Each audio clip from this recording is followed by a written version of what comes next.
Hello, my name is Susan Buechele, and I will be presenting the findings of parents of children with Down syndrome and their interactions with pediatric healthcare providers. This study was supported by internal funding from the Marcella Niehoff School of Nursing at Loyola University of Chicago. Literature has shown that parents of children with Down syndrome are often dissatisfied with how their healthcare provider communicated the initial diagnosis of Down syndrome. But the literature is lacking in parental experiences beyond the initial diagnosis with their primary pediatric healthcare provider as their child ages. There are published health supervision guidelines for children with Down syndrome that the American Academy of Pediatrics reaffirmed in 2018. These guidelines clearly state that providers need to counsel parents of children with Down syndrome throughout pediatric care, but the supervision lacks information on parental experiences that may help inform best practices for communication, support, and guidance. The purpose of this study was to gain a deeper understanding of parents who have a child with Down syndrome, personal experiences with their child's primary pediatric healthcare provider. This was a qualitative study that used a descriptive phenomenological approach. The study participants were parents that had a child with Down syndrome between the ages of 6 to 11.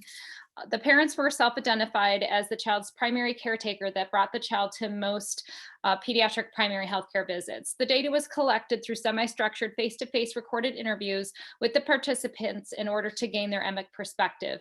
An interview guide was used, and the parents were also asked to fill out a demographic information sheet. After the interviews, the recordings were transcribed and placed into NVivo software for data organization and analysis. Collazy's 7-step method of data analysis was used.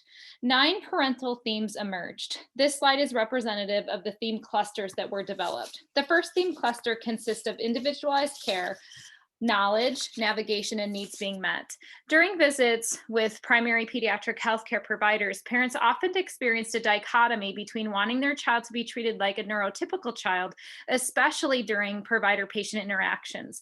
But they also did not want the diagnosis of Down syndrome to be ignored because they needed to know how best to care for their child with Down syndrome. It was also frustrating when assumptions were made about their child just because they had Down syndrome, and there was a lack of individualized care. Parents desire a provider that has strong foundational and experiential knowledge of Down syndrome in order to provide their child with individualized care while assisting them with navigating the healthcare system and providing the family with support. Parents appreciated when providers were transparent when they had a lack of knowledge and were willing to seek out resources or refer the family to a specialist. One parent stated, "She is not a textbook case of Down syndrome. There is no textbook case of Down syndrome." Another parent stated, "A lot of times you want inclusion, inclusion, inclusion, but for medical things, I don't necessarily want that. I don't want her to be treated like every other child because she's not." The second theme cluster consisted of communication that is empathetic, parental provider partnership, and a trusting relationship. Parents valued experiences with primary pediatric healthcare providers who provided family centered, empathetic communication that engaged both the parents and the child in a trusting relationship as the parents and the provider partnered in making decisions regarding their child's care. One parent stated, "Well, she really takes the time to explain everything. Very simple to me and to X. She's really good. We work together." Another parent stated, "I think that what is most helpful to me is when he acknowledges that I might know things about Down syndrome that he doesn't. He's willing to hear what I have to say." The third theme cluster consisted of community resources, support, and primary pediatric healthcare provider awareness. Parents sought out the Down syndrome community for recommendations for providers or specialists and general information on caring for the child, especially when their primary pediatric healthcare provider lacked knowledge or resources specific to their child's needs. Parents accepted this modality of seeking out information about healthcare and resources. This community also provided ongoing parental support and guidance as parents navigated care for their children. It is important that providers caring for children with Down syndrome are aware of the Down syndrome community and familiarize themselves with parental support at local and the national level. One parent stated, "One of the things I found is a lot of parents with like minded children have to share information because a lot of people in the medical field, unless they deal with Down syndrome all the time, just don't know. I think I just accept it." The fourth theme cluster consisted of future expectations, hope for the future, and anticipatory guidance. Some parents experienced primary pediatric healthcare providers that made assumptions about their child's capabilities solely based upon the diagnosis of Down syndrome. Parents expressed future hopes and dreams for their child, and it was painful for parents when providers placed self imposed limitations on their child.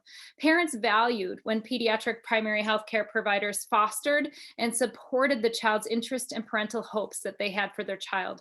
This was a great encouragement to the parents emotionally. Parents desire appropriate guidance about their child's growth and development specific to a child with Down syndrome so they can assist their child in reaching their full potential.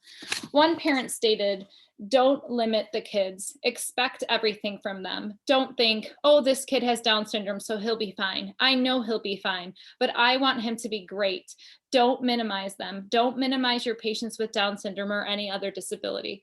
Another parent stated, "I appreciated that the pediatrician said, oh, maybe when you're bigger, you can be a doctor." Nobody's telling her no, that she can't do that. You can't see what these kids will be able to do.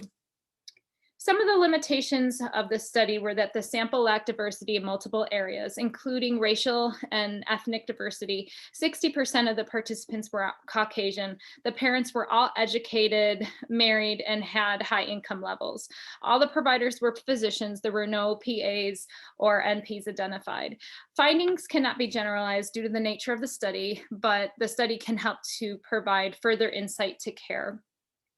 Implications for research and future practice, future studies involving children with Down syndrome and other age groups, and more diverse sample populations can be done. This information can also be used to inform training and healthcare education for providers, such as annual continuing education updates on pediatric Down syndrome care, or incorporating education and training regarding communication techniques for providers that include the parental experience. This could be done through simulation experiences with standardized patients or panel discussions with parents that have children with Down syndrome. Or a quality improvement project could be implemented in primary care settings.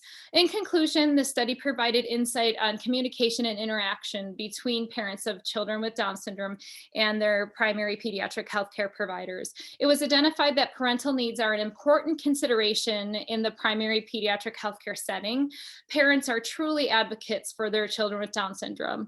Primary pediatric healthcare provider interactions with parents on condition-specific health education and anticipatory guidance can direct relationship-based care that is necessary to optimize outcomes of the child with Down syndrome. Thank you.